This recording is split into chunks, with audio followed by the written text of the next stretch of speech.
What is up, people? So I'm really excited for this video because I just invented a new game. It's called Spot the BS.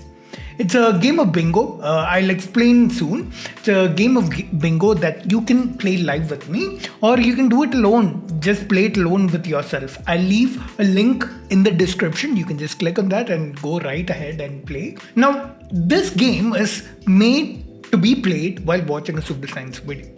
But you can also play it while watching a political video or a conspiracy theory video. You will get the gist of it as this video goes on. Now, I am planning on live streaming this game soon, probably sometime next week. I'll announce that soon. And before that, let's learn to play the game and come along. If you feel like, come along during the live stream and let's play together. First, let's learn how to play the game. So, like I said, it's a game of bingo. Right now I've just made a 4x4 grid. That's why you can see only BING. Normally there would also be O, but that's for a 5x5 grid. Maybe as this game evolves, I can, try and make one more grid over here. And make it 5x5. But right now it's a 4x4 game, and those who have played bingo will already have an idea of how this game goes. So what we're gonna do is, when we watch a pseudoscience video and we spot fallacies or mistakes in logic that they're making, I've written down a bunch of mistakes people tend to make in logic while giving a point or an argument. As we spot such fallacies, we're gonna mark them like this. Whenever they make any of these arguments, we'll just mark them off like this. And if we actually get an entire row, or we get an entire column, or a diagonal, then that's bingo. Whoever gets it wins. Now, how's everyone's game gonna be different in any way? So this is actually gonna be a random unique card that you get if you click on that link. Now I'll show you how to shuffle all this up. Wait, let me clear this first. Okay. Let me click on new. Generate card. And you see everything has been shuffled up. Anyone who comes to this game will actually get an idea, get an instruction manual like this. So click on a box to mark it, click on a box again to unmark it. You can just bookmark this page, and this particular card is numbered whatever, E37 whatever. So when you're playing live with a person and you marked some things and you claim that you have bingo, all you have to do is to share this card with them. You can just click on this, and if I open this card, yep, I got that card, that specific card. And there's another thing that I'm gonna do. So let's say we have a card like this. As we encounter fallacies in the video we're watching, I'm gonna explain what they mean. Because say, if you're gonna say something like, hey, what he's saying here is a rationalization, you can't just say that, because in that case, anything can be a rationalization. You should also explain why it's that particular logical error when you encounter logical error. That's how the game works. Only then is it valid. Only if you can convince a lot of people is your spotting of the BS valid. So let's learn some fallacies through a game by watching this video.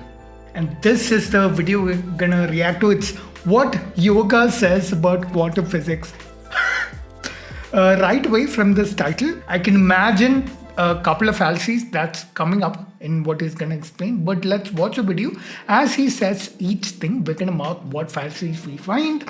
In our live stream, we do this with whatever video we're watching live, and you all will have different cards. You can mark the fallacies as I also mark the fallacy. And when you score a bingo, you're gonna share this card, and that's it. Share it in the chat, and when someone scores a bingo, they're the winner. We're gonna clear the card, generate a new one, and start over again. That's how the game goes. Let's watch this video and spot some errors. Actually, they're trying to define yoga, but in the scientific parlance, they're calling it as quantum entanglement. It is just that we wouldn't call it entanglement, there is a quantum coherence. Okay, I feel right away he's using the words quantum and entanglement and coherence and all these weird senses of that word, meanings of that word. See, those words mean quantum entanglement means a very specific thing in physics. It's when you have two particles that are quantum entangled. You can take them as far apart as you want, like in the one at this end of the universe, one at the other end.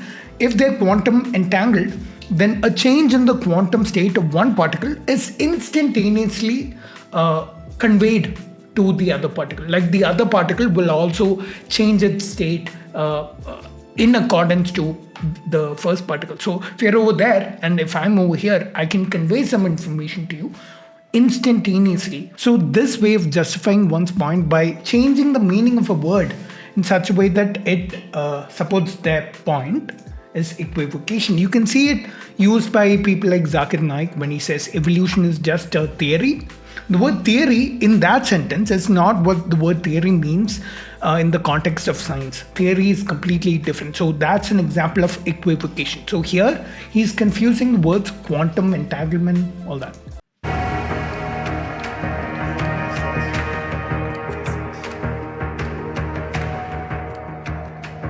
Water has memory.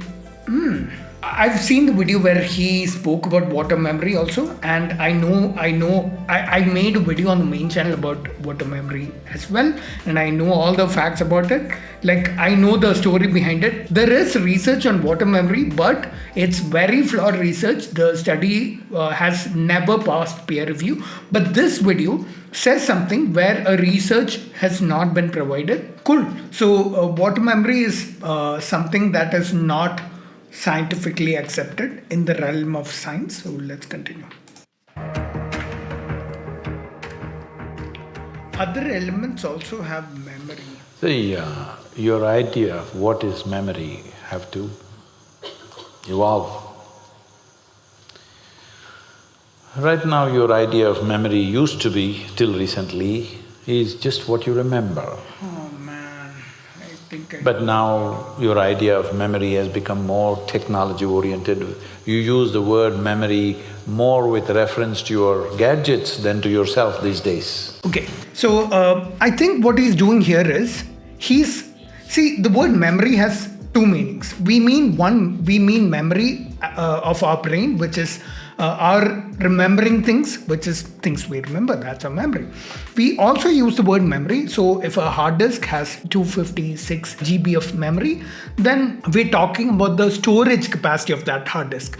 The word memory used in this context and used in the other context, confusing the two, which is what he's doing here, is another equivocation. We've already marked that. I would also say this is a false analogy, saying that things have memory because of what he said, but false analogy is not there in this card. You might have it in your card if you were playing this game with me, but it's not there over here. But let's continue. Your idea of memory has shifted, that things can have memory.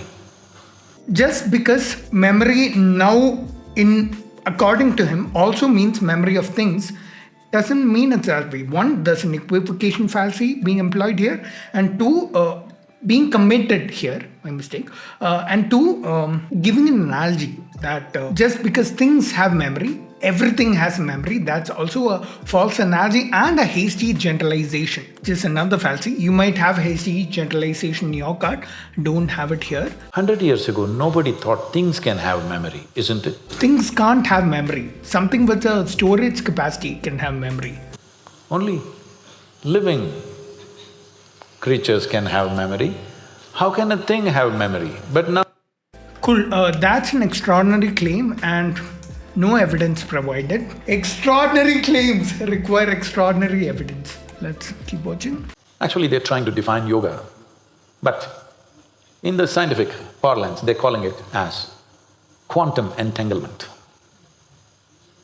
Quantum entanglement means there is one subatomic particle here, there's another one somewhere, a million light years away. You can't imagine what that is, but that far away. But these two are connected. They have no explanation why, all right? The word yoga means just this. It is just that we wouldn't call it entanglement, there is a quantum coherence.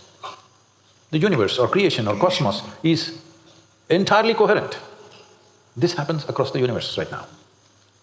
This does not mean, did this sound reach the ends of cosmos? No, not like that. But they're coherent. Okay, so if it doesn't mean that, then what does it mean? See, he's saying something very vague.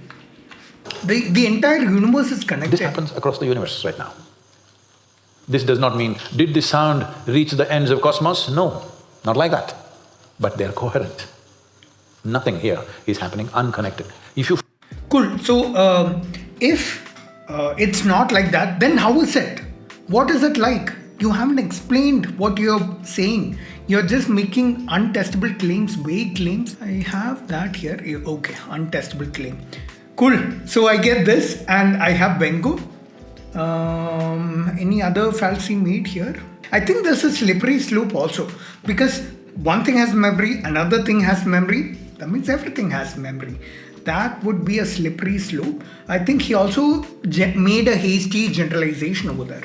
One thing has memory, another thing has memory, everything has memory. You'll see how the two fallacies are different. Maybe in another video I'll talk about that. But yeah, if I get confirmation bias, or if I get… I don't think I'm gonna get these. Let's hope for confirmation bias. find coherence, suddenly you have certain mastery over things. In yoga, we call this prajna.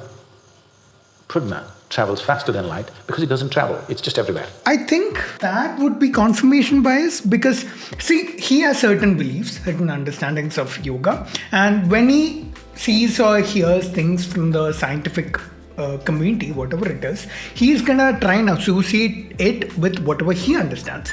That is confirming his own biases, right? So calling that is what we call in yoga prajna. That is basically confirmation bias. I think. Sound reach the ends of cosmos? No, not like that. But they're coherent. Nothing here is happening unconnected. If you find coherence, suddenly you have certain mastery over things. In yoga, we call this prajna.